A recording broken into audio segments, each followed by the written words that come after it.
Yung Jollibee paper bag. Yung storya kasi noon, may buntes. Ay hindi, nanganak na pala yung buntes. Nasa hospital sila, sa public. Tapos yung paper bag, ay hindi pa pala, wala pa pala yung paper bag. Tapos yung asawa niya, asawa ng buntes, ay hindi nung nanganak. Ano siya? Nandun siya sa hospital, binabantayan niya yung asawa niyang nanganak. Ay, hindi umalis pala yung lalaki kasi pagbalik ng lalaki, naroon siyang dalang Jollibee paper bag.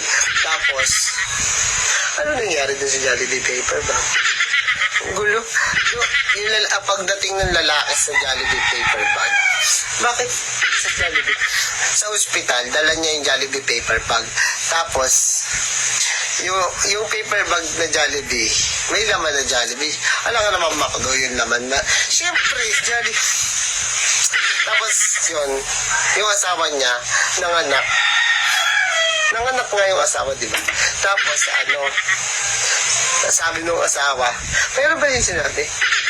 Hindi, sabi nung lalaki, akin lang to. Kasi gutom na gutom ako, pagod ako, pagbabantay sa'yo. Hindi niya binigyan yung nanganak. Yun na yung istorya nun. Magulo ba? Okay, comment nyo kung magulo yung kwento. Alam niyo ba yung